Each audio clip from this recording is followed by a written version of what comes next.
Don't post any pictures of us. I want my ex to think I'm single, she said before heading to an industry networking event. I didn't argue, just packed my things and left. She came home at 2 a.m. to an empty closet. My note: now you don't have to pretend. Hey viewers, before we move on to the video, please make sure to subscribe to the channel and hit the like button if you want to see more stories like this. Thanks. The smell of her perfume hit me first. Not the soft, familiar lavender she wore to the office, but something sharp and expensive, a sample from the Nordstrom counter she'd been saving. I looked up from my laptop. Amber was framed in the bedroom doorway of our downtown Portland condo, backlit by the bathroom light in a dress I'd never seen. It was burgundy, form-fitting, and held on by what looked like architectural precision and two thin straps. The networking event dress, she'd called it, when the package arrived from Bloomingdale's. But the preparation tonight had the focused intensity of a military campaign. For the past 2 hours, it had been the hiss of the straightener, the clatter of makeup compacts, the soft rhythm of a contour brush against her cheek. This wasn't her usual professional polish. This was something else entirely. "Do you have any cash?" she asked, not looking at me, twisting to examine her reflection in the hallway mirror. "I don't want to bring my whole purse to the mixer." "Wallet's on the counter," I said, my voice neutral. I'd learned that tone over 2.5 years together, 8 months of engagement. Any hint of curiosity could be read as control. Any offer to help could be seen as doubt about her capabilities. She floated past, a whirl of expensive perfume and rustling fabric, scooping up a few 20s. "Thanks. I'll probably be late. Jessica wants to make the rounds at the Portland Real Estate and Marketing Alliance mixer. Lots of potential clients." Jessica. The name was like a cue card. Jessica was the fun one, the recently divorced one, the one who'd started hanging out with Cole's crowd again after her separation. Cole Martinez, Amber's ex from her event planning days, the real estate developer who'd never really committed to anything except his next deal. The almost fiancé who drifted in and out of her professional circle like a recurring client who never quite signed the contract. His name had started appearing in her work stories again over the last month, always with an eye roll, a sigh. "Ugh, can you believe Cole said?" I could believe it. Cole was a fact of nature in Portland's development scene, like a persistent rain cloud that occasionally produced something useful. She was almost at the door checking her phone. A small anticipatory smile played on her glossed lips. Then she paused. She turned back. The smile shifted into something more calculated, a look of casual concern. "Hey," she said, walking back towards me. She perched on the arm of my chair, the scent of her perfume now overwhelming. She put a manicured hand on my shoulder. It felt like a prop in a performance I hadn't auditioned for. "So, tonight," she began, her voice dipping into a confiding tone. "If your colleagues see any stories or whatever from the mixer, just don't post any pictures of us, okay?" The sentence hung in the air. It was so specific, so bizarrely premeditated that my brain took a second to parse it. "Pictures of us," I echoed. "I'm here working on the Morrison account. You're at a networking event." "You know what I mean," she said, a flicker of irritation in her eyes. "Like if you posted something earlier today, or if someone tags you in something old. Just don't. Keep our social media separate tonight." "What?" The word came out flat. She sighed. The long-suffering sigh I'd come to know well, the preamble to her explaining the complicated emotional logic of professional networking to my simple, linear marketing mind. "Cole's going to be there. Jessica said he's been asking about me, wondering if I'm still in the event planning business. I want him to think I'm available for professional opportunities. It's simpler if he doesn't know I'm engaged. You understand, right?" The room felt very still. The hum of our shared refrigerator seemed to grow louder. Available for professional opportunities. The euphemism was almost artful. A memory flashed, unwanted and brutal. 10 months ago, in the same living room, her head against my chest as she cried. Her event planning business had nearly folded after a vendor disaster, and the stress had unraveled her. I'd canceled a weekend fishing trip with Brad, a trip we'd planned for 6 months, to help her restructure her client contracts. I'd made soup, fielded frantic calls from her business partner, held her while she shook with anxiety about losing everything we'd built together.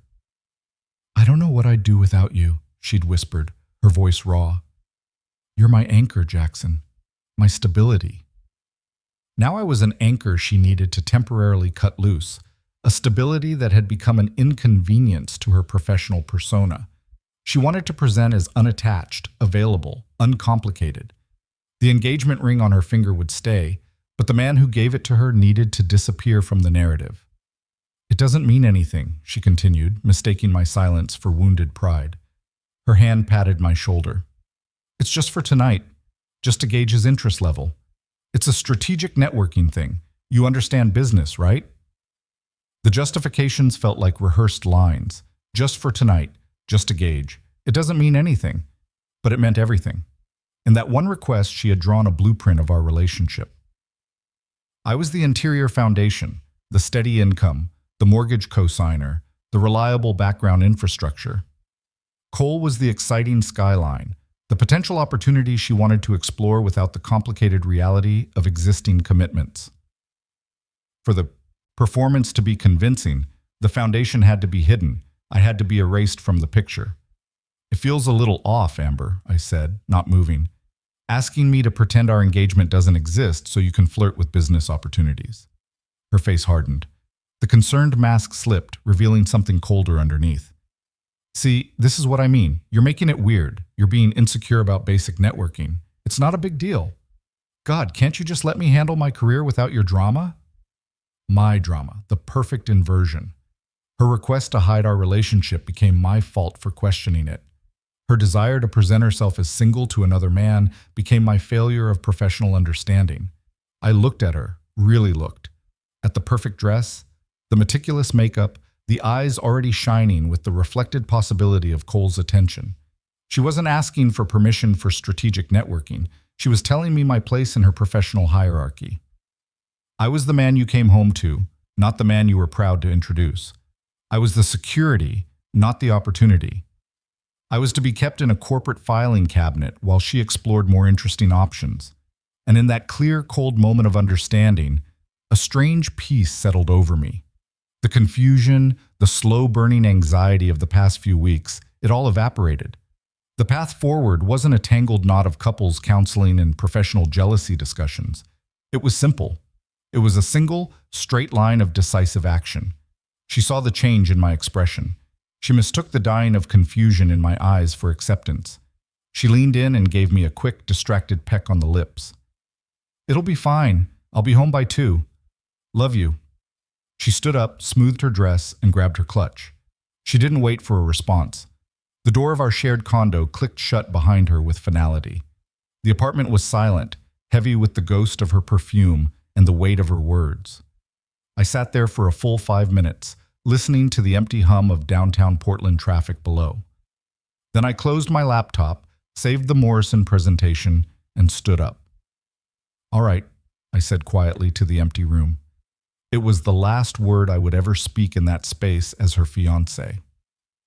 The first thing I did was contact our mortgage company. It was Tuesday evening, but their automated system allowed me to access our account, review the terms of our co-ownership agreement. We'd structured it carefully, 2 marketing professionals who understood contracts. My name could come off without penalty, though I'd forfeit my equity contribution. I initiated the paperwork electronically, providing my forwarding address as the Marriott downtown. The physical packing came next. I moved with quiet, surgical precision. I went to our walk-in closet and pulled out my 2 large suitcases and the set of moving boxes I'd never bothered to discard after we'd moved in together. The bedroom was the Gitit epicenter. Our bedroom. I started with the closet, a shared space that had become a gradual annexation of her professional wardrobe. My side was organized, efficient, a row of button-downs, some casual polos, slacks, 2 suits and garment bags. Her side was an explosion of networking event armor and weekend casual wear. I took only the garment bags and the shirts I'd need for work. I left the hangers. The dresser was methodical, socks, underwear, workout clothes. I didn't rifle through anything. I opened my drawers and transferred the contents directly into a suitcase. From the top, I took the small leather box my grandfather had given me. Inside was his vintage Rolex, some foreign coins from his Navy service, and our engagement photo. I looked at it once, both of us laughing at something off camera, probably one of Brad's terrible jokes at the engagement party. I left it on her nightstand. She could decide what to do with that particular piece of evidence. The bathroom was easier. My electric razor, my toothbrush, the unscented deodorant she always said was too boring for someone in marketing. I left the matching towel set we'd gotten as an engagement gift. I left the expensive beard oil she'd bought me that I never liked. In the living room, I was a curator of my own professional life. I took the business books that were mine, carefully sliding them from our shared bookshelf. I left the bestsellers about event planning she'd bought and highlighted but never implemented. From the entertainment center, I took only my gaming console and controllers, coiling the wires with practiced efficiency. I left the smart TV we'd gone halves on. It was just a screen. The kitchen was the most complex, logistically. It was a landscape of shared investments and divided assets. I opened cabinets methodically. The good knife set was mine, a gift from my parents when I'd gotten the promotion to marketing director. I slid each blade into its protective sleeve and packed them carefully. The cast iron skillet my mother had given us, mine. I wrapped it in a dish towel and placed it in a box. I left the non-stick cookware set we'd purchased together. I left the dishes, the wine glasses, the coffee maker. From the refrigerator, I took my craft beer selection, the good mustard, and the leftover Chinese takeout from my business lunch yesterday. I left the bottle of wine she'd opened for her planning session, the Greek yogurt she preferred, the expensive cheese we'd bought for entertaining clients we'd never actually invited over. It was while standing in the kitchen that I saw it, the coffee mug. It was a simple white ceramic thing with Portland Marketing Professionals 2023 conference printed in blue. It was from the first industry event we'd attended together as a couple, back when she was proud to introduce me as her boyfriend, when our professional lives complemented rather than competed. I picked it up. The ceramic was cool in my hands. I remembered the workshop we'd attended together, the networking lunch where she'd grabbed my hand and said, "I want everyone to know we're a team." I turned it over once, then walked to the trash can under the sink and dropped it in. It landed with a soft thud. I didn't need souvenirs from a partnership that had been restructured without my consultation. The physical logistics were complete in under 2 hours. My suitcases were by the door, the boxes stacked neatly beside them. The condo wasn't ransacked, it was simply edited. My presence had been cleanly, professionally excised. The spaces I left behind looked expectant, like office cubicles waiting for new occupants who would never arrive. Then the note. I found a piece of our shared letterhead and a pen. I didn't sit. I leaned against the kitchen island where we'd signed our mortgage papers 18 months ago. The words came immediately. There was no need to craft them. They were the simple mathematical conclusion of her equation. Now you don't have to pretend. I didn't sign it. My name would be redundant here. I placed it squarely in the center of the island where she'd see it the moment she walked in, weighted down with the spare house key.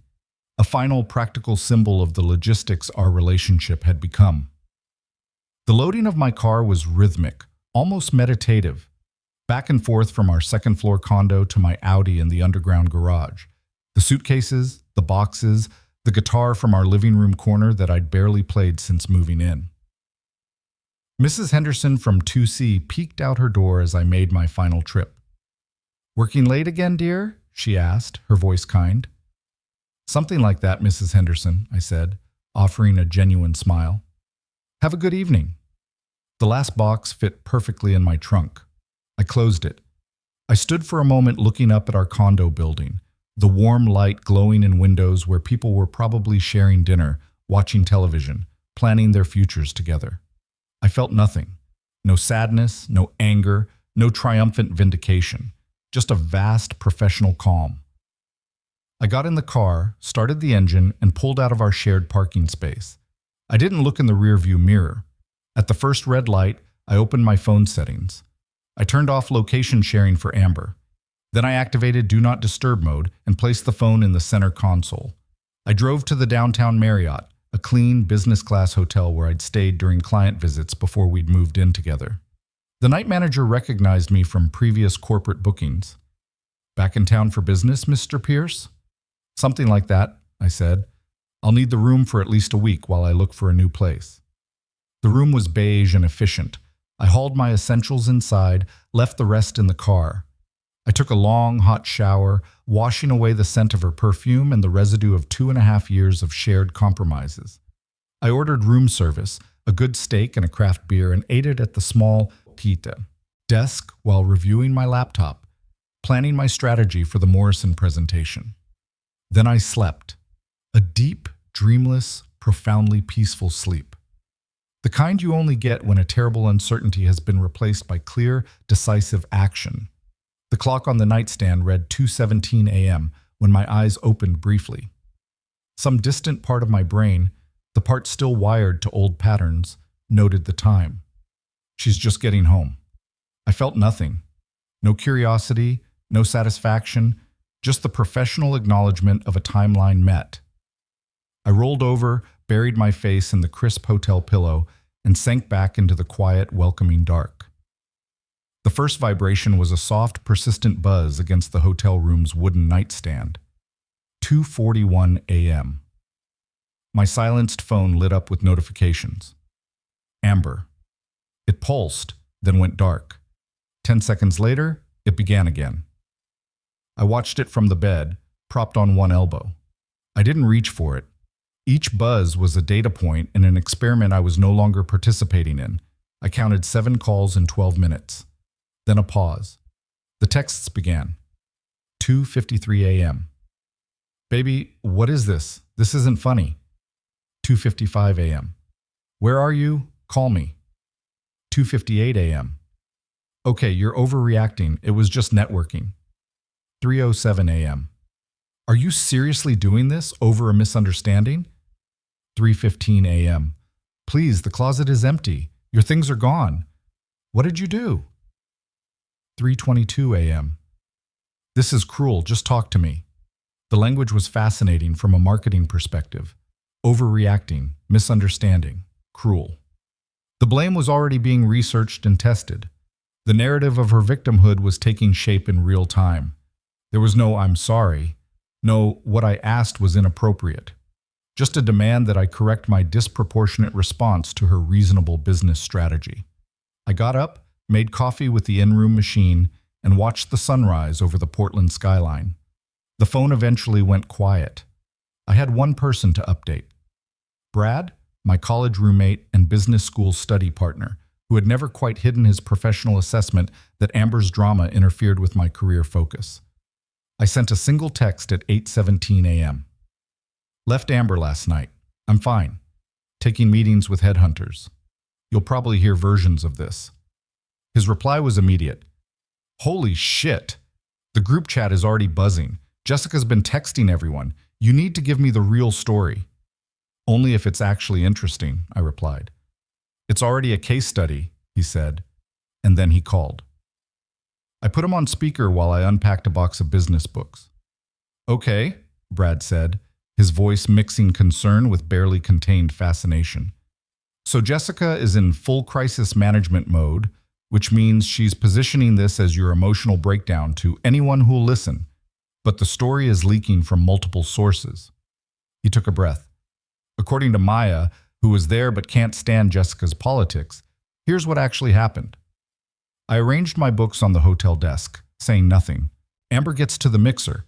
Mission accomplished. Cole is there. She does the whole accidental professional reconnection. He's buying drinks, discussing potential collaborations. The full real estate developer charm offensive. She's playing the part perfectly. Available, ambitious, unencumbered by personal complications. I could visualize it. The hotel conference room, the networking crowd, the carefully orchestrated coincidence. "So they're deep in conversation about some potential event partnership," Brad continued, "when Jessica, being the world's worst wingwoman, decides this is the moment to maximize Amber's desirability. She announces to Cole and half the networking group that Amber's engagement party was the event of the year. The tactical error was almost beautiful in its completeness. Cole pulls back," Brad said, looks at Amber, and Maya swears this is verbatim. "You're engaged? That's complicated. I keep my business relationships simple." The karma was precise, mathematical. She had wanted to present as single to attract his interest. The moment she was revealed as engaged, as committed, as having existing obligations, she became a liability. He didn't want her professional skills. He wanted the uncomplicated opportunity to develop something more interesting than event planning. She tried to explain it was just a networking strategy, Brad finished. But Cole just laughed. This cold, professional laugh. He said, "That's exactly why it's complicated," and literally turned to network with someone else. Left her standing there with Jessica trying to explain why lying about your relationship status is actually smart business. The phone calls stopped coming after the fourth day. I spent the week in productive meetings with 3 different headhunting firms, all of whom were intrigued by my availability and impressed by my calm professionalism during what they assumed was a difficult personal transition. I found a furnished apartment in the Pearl District with a view of the river. I signed a lease and moved my belongings in. The silence there wasn't the absence of Amber. It was the presence of my own choices, my own timeline, my own professional priorities. Within 2 weeks, word had spread through Portland's interconnected marketing and real estate communities. The professional consensus was clear. I'd handled the situation with remarkable composure. A senior partner at a consulting firm mentioned over coffee that mature leadership under personal pressure was exactly what they looked for in director-level hires. The encounter was inevitable. Portland's marketing and real estate communities overlap significantly, and I'd maintained my networking schedule. I knew she'd try our old coffee spot first, the place near the condo where we used to meet for weekend planning sessions. I'd stopped going there. My new routine included a small cafe near my apartment with excellent espresso and baristas who called me Sir and didn't know my personal history. It was my place now. She found it. It was a Thursday morning, overcast. I was at a corner table with my laptop, developing a presentation for a potential client who represented exactly the kind of career opportunity I'd been positioning toward for months. I was in flow state, completely focused. The scent hit me first, that same sharp, expensive perfume from the networking event. I didn't look up immediately. I finished the paragraph I was writing, saved the document, and slowly closed the laptop. Then I looked up. Amber looked diminished. The professional polish was gone. Her hair was in a messy ponytail, and she wore leggings and an oversized sweater that might have been mine once. She was holding a disposable coffee cup like a shield. "Can I sit?" she asked, her voice smaller than I'd heard in years. I gestured to the empty chair across from me. Public courtesy. She slid into it carefully. "Please," she began, the word coming out rushed. "We need to talk. I made a terrible mistake, the stupidest decision of my career." I listened, my hands resting on the closed laptop. "Cole meant nothing," she continued, her voice gaining desperate momentum. "He was just an ego thing, a networking opportunity I completely mishandled. I've been losing clients because word got around that I'm unprofessional. The engagement is the most important thing in my life." She was crying now, quiet tears that she wiped away with her sleeve. "Everyone's talking about me. Our professional network thinks I'm unstable. Jessica won't return my calls. I need you. I love you. This was just a terrible business decision." She reached across the table, stopping just short of touching my hands. "We had plans, the wedding, the house upgrades, our 5-year business plan. You can't throw away our entire future because of one networking mistake." I finally moved, leaning back in my chair. My calm felt like bulletproof glass between us. "Are you going to say anything?" she whispered, her voice gaining an edge of familiar frustration. "After everything we built together, you're really this cold?" I said, "I'm sorry. I'm asking for another chance. What more do you want?" Her voice had risen slightly. The barista glanced over, then looked away. This was the shift I'd been expecting. The apology was curdling into demand. She needed resolution, forgiveness, a return to the status quo. My refusal to provide it was becoming the new problem. I spoke then, my voice low and clear. "Amber," I said, "that night you gave me explicit instructions. You asked me to hide our relationship so you could present yourself as single to another man. I heard you. I understood you. I honored your request." She opened her mouth to interrupt, but I continued in the same steady tone. I honored it permanently. The fiancé you're looking for, the one who lived in that condo, who was supposed to disappear from your professional narrative for your convenience. He doesn't exist anymore. You dissolved that relationship. I just handled the paperwork. That's not, she stammered, her face pale. I didn't mean for you to leave. I just wanted, you wanted a specific outcome, I finished for her. You wanted your stable engagement and the excitement of availability. You wanted my financial partnership and Cole's professional attention. You wanted both options and for me to facilitate the deception. She stared at me, her tears stopping as shock took over. It doesn't matter what you meant, Amber. In business, we measure results, not intentions. Because of your strategy, I have absolutely nothing to discuss with you. 2 years, she said, her voice breaking. 2 years of building something together and you have nothing to say? Correct? I said, nodding slightly. The conversation ended when you left that apartment. I picked up my laptop and stood. I have a client meeting. This is my neighborhood now. Please don't come here again. As I turned to leave, she found one last surge of the old Amber, the true personality breaking through the devastated facade. You're a coward, she said, her voice low and sharp. You always were. You can't handle real adult complexity. You just shut down and run. You'll end up alone and boring, and you'll deserve it. I paused, looking down at her. There was no anger in me, only professional clarity. You mistake drama for sophistication, Amber, and stability for limitation. The life I'm building isn't for your evaluation or approval. It's simply mine. I nodded politely. Goodbye. I didn't wait for a response. I walked to the counter, thanked the barista for the excellent workspace, and pushed out onto the street. The overcast sky was breaking up, and actual sunlight cut through the clouds, illuminating the wet pavement. I turned toward the business district. I had a legitimate client meeting, a potential contract that would advance my career in exactly the direction I'd been planning before personal drama had derailed my focus. My phone buzzed once in my jacket pocket. I didn't check it. The weight was gone. Her perfume was already dissipating, replaced by the clean, rain-washed scent of a Portland morning. I thought of the empty closet, the note on the counter, the hotel room clarity. The future was opening ahead of me, and for the first time in years, I was excited to see what came next, all on my own terms. The sun felt warm on my face. I kept walking, and I didn't look back. Thanks for watching. Make sure to subscribe to the channel and hit the like button. What do you think about this story? Share it in the comments.